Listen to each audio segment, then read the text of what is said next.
Okay, so always got to start this off with a good okay. So, The Hunting Wives, May Cobb, and I actually have it right here. I've seen this around being recommended, and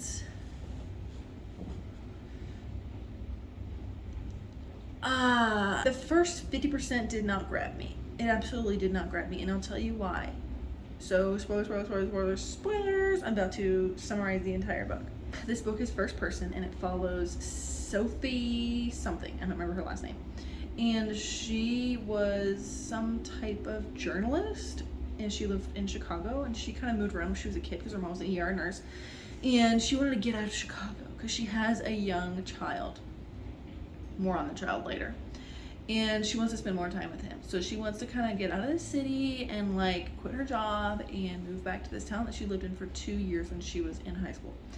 And she goes to this town, it's a really small town, and it's one of those towns that like, maybe only exists in books where like half the people are like insanely rich. Goes to this small town, and she like somehow strikes up this fascination with this woman there who she hasn't met. She just like sees her on Facebook, and I think she kind of like knew of her through her friend. And when I say fascination, boy do I mean it. I mean, she was literally obsessed with her in like kind of a creepy way. And she kind of went on and on about it.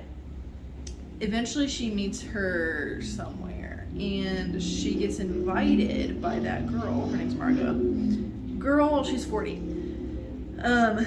To be in their like club of 4 women.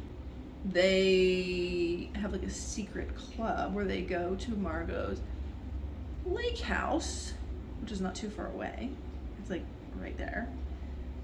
So why does she have 2 houses? And skeet with shotguns.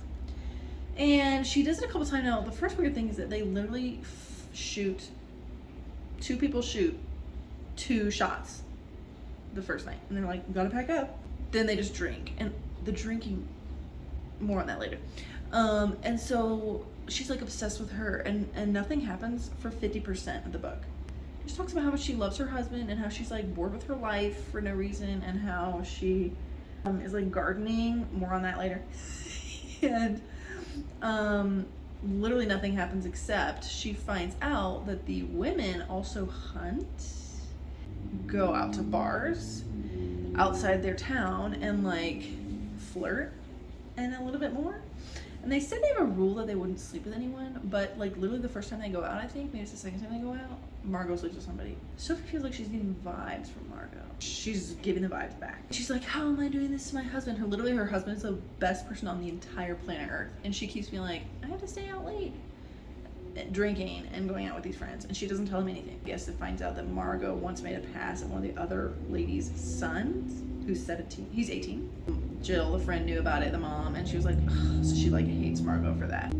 Sophie finds out that they're still sleeping together, and Margot kind of sets her up with that kid's friend, and they like kiss or something.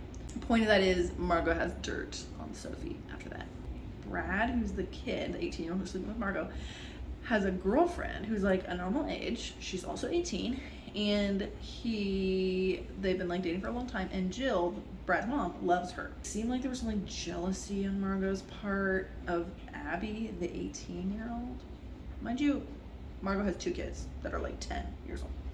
They go out for one of their shooting parties, and they shoot a little bit, and then they come back, and Margot's like, I want to call it an early night. So she has everybody leave except for Sophie, and Sophie's like, and then Margot's like acting off all night. She's just like not acting right. And turns out she's been texting Brad, the 18-year-old, about the girlfriend. He's like breaking up with the girlfriend, and she's like, get rid of her, like don't date her. And he's like, I'm trying. Anyway, so Margot invites Brad over, and of course Brad brings his friend, who Sophie previously had a thing with. And they hang out for a long time, and they play spin the bottle, and everybody kisses everybody pretty much. And then she gets really drunk, and She gets really drunk, and so she's like, I can't go home, even though she texts her husband saying, I'm about to be home at midnight. And so she goes into the room, into the bathroom, and she like splashes water on her face, and then she's about to leave, and the friend like takes her to a bedroom, and they don't really do anything. I think they maybe kiss and maybe like feels her up, maybe, and then she like runs out of there. Not like the 36-year-old that she is. She goes home and takes a shower, and then she pretends like she's been asleep the whole time, but her husband reads her texts, and there was something kind of incriminating on there, and he's like, what's this mean, what's this mean? And she's like, I don't know. She deny, you know. It comes out that the girlfriend, the 18-year-old girlfriend, is missing. Dun, dun, dun. This is 50% through the book. And I'm like, okay, finally, because I knew somebody died. They find this girl on Margot's property, and she's shot by a shotgun. And guess whose fingerprints are on the shotgun? Sophie's. Sophie gets taken in for questioning, and they're like, your fingerprints are on this gun. She was like, I did shoot the gun, but I didn't shoot the gun in. I passed out on the couch. And more on this later. But he's like, okay, you're not arrested, but stay in town. And she's like, okay. So she goes to a motel because her husband kicks her out because there's a article written about her, and like, okay, so Margot had come out with her whole story too, even though she had been like, we got to stick with the story. And Sophie's like, okay. So she didn't say anything about Brad. She didn't say anything about the friend.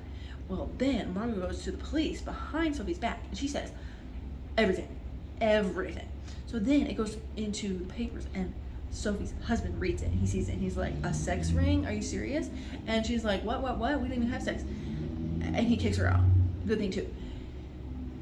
Graham all the way. I'm Graham's biggest fan.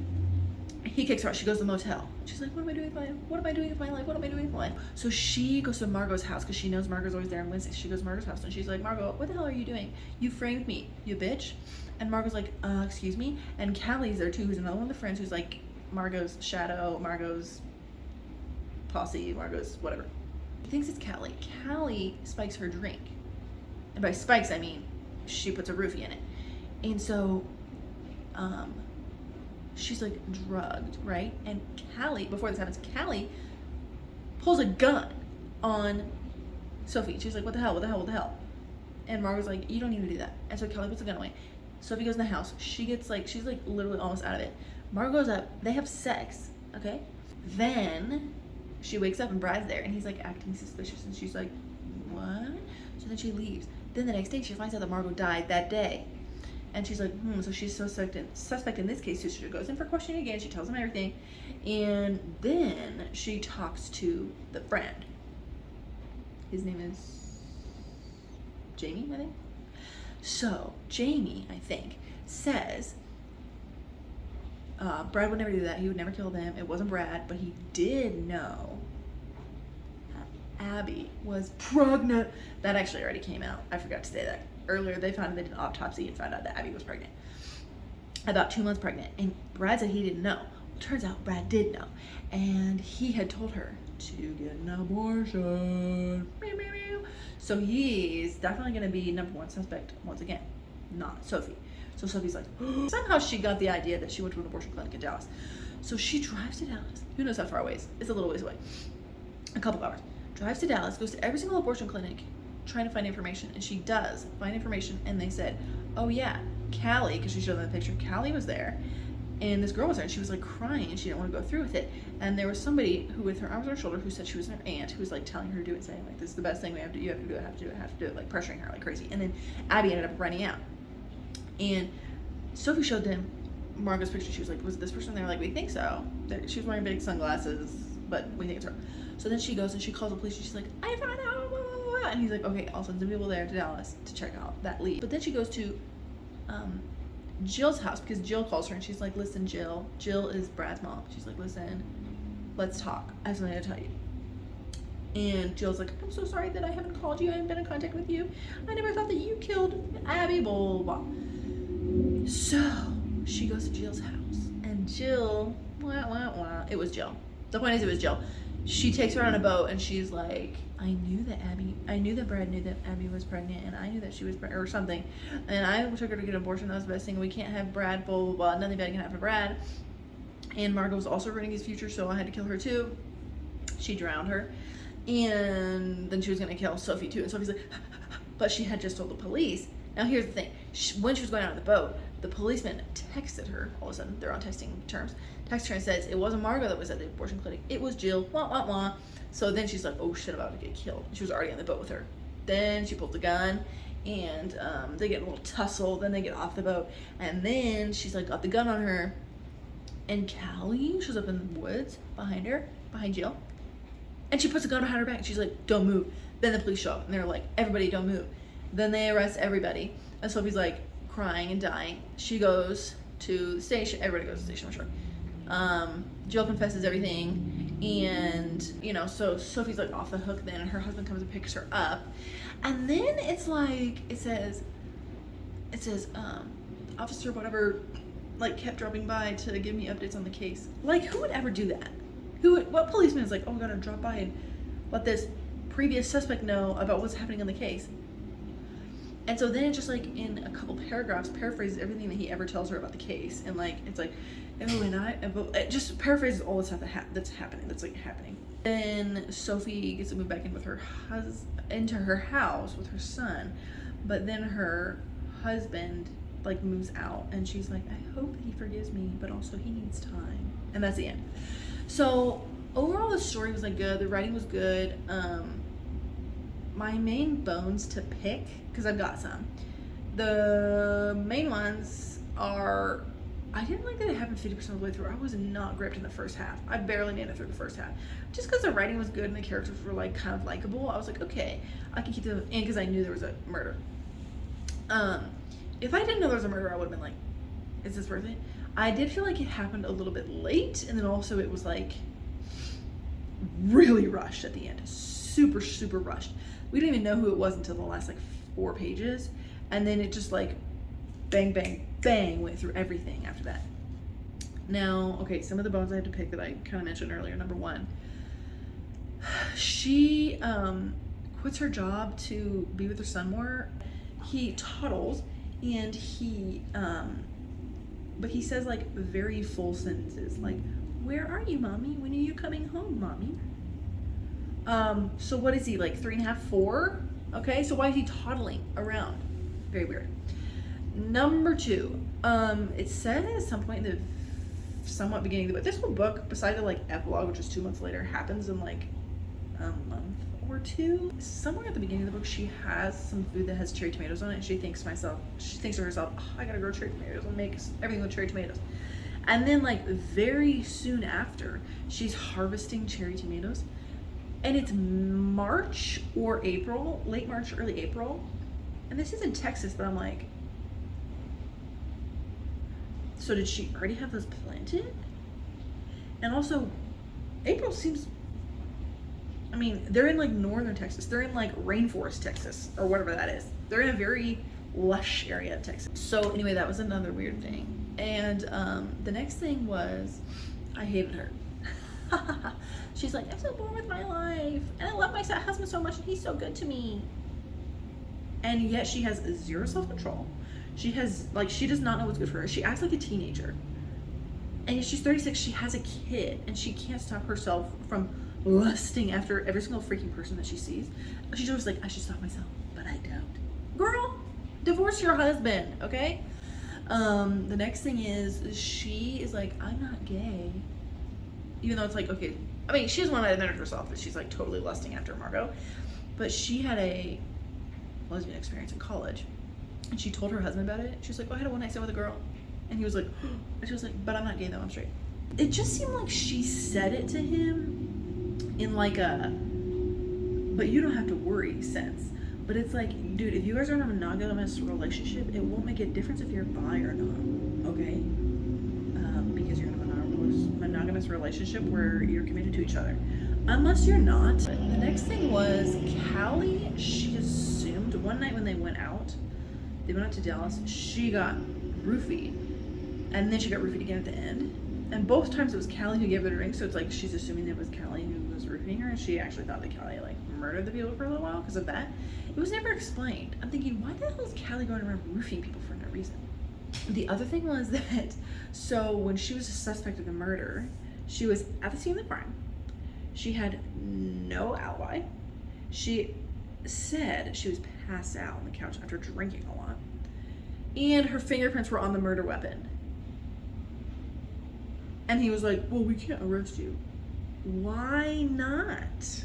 And that allowed her to traipse around the entire state of Texas solving this murder. And she did, in the end, solve the murder. It was her. So that was a little frustrating. I'm thinking, okay, she should be in jail right now. Also, Brad, they kind of made it like, he kind of got off the hook. I'm thinking Brad was cheating on his girlfriend, who he got pregnant, who he knew was pregnant, who he thought she'd get an abortion. And he was sleeping with a 40-year-old woman who was married and who had 2 kids. And like, was expecting to be with her long term. Next thing, and probably last thing, is Margot. She was a really kind of mysterious character. I like the way that they wrote her. She was frustrating and also the worst. C, cheating on her husband with an 18-year-old boy, who was her close friend's son. She was a horrible person, we know that, but she was kind of a mysterious, like, yeah, she died, and they did kind of touch on this at the very, very end, like literally the last paragraph, that like, yeah, we don't really know what her motives were. We don't know if she was trying to like trick Sophie and that's why she slept with her. We don't know if she's trying to frame her. I mean, we know that the main framing was not her. We didn't know if she really loved Sophie. She did say she loved her. Did not know if that was true, if she was just playing her. Didn't know if she meant to stay with Brad after he left high school and left the town. It was like, yeah, Margot was like an interesting character. It was a fun read. I just like hate Sophie. She was such a horrible person. I mean, the way that she mistreated her husband was so bad. The lying, I mean, she never came clean. It was like, just come clean, girl. Like, what do you think is gonna happen? You think this is never gonna come out? It's a freaking murder investigation, okay? So that was frustrating. And then also, there was so much drinking. And in general, I'm not a huge wine moms type of book reader. You know, it's very like girl on the train. Like, I don't want to read about depressed people who are like passed out half the time. This was a major drunk. Every single scene where there was more than one person in the room, they were drinking. Somebody offered somebody a drink and somebody else said yes. Every single time. Even when she was like, I shouldn't drink. And then she does. Even after she got roofied, she was like, I shouldn't drink. And then she does. And she gets roofied again. And even when she's like, I need a clear mind. I need a drink. That happened so many times. She was like, just drinking and drinking and drinking and drinking. And it never really like caught up to her. There was never any like, in other wine books that I read, it's like there was something that involved the drinking and the passing out. But no, there was nothing like that. I mean, it was like, yeah, she passed out when that girl was dead. So actually she passed out both times that people were murdered. But there was like coincidence. It just didn't make sense. So I hated that. I absolutely hated how much they drank. It was like not advancing the story most of the time when they were drinking, but it was like a huge part of the book about what they were drinking and how much they were drinking and when they were drinking. But it was like, this is not really important to the story. Other thing was, this is so dumb. Jill, when they're on the phone, she says, I dunno know, Sophie. I dunno know, Sophie. As if dunno, D-U-N-N-O, means I do not. Dunno does not mean do not. Dunno means I don't know. And yet she says, I dunno know, Sophie. I dunno know. I dunno know? No, I dunno. You just say, I don't know, Sophie. I dunno. And that's all I have to say. Yeah, bye.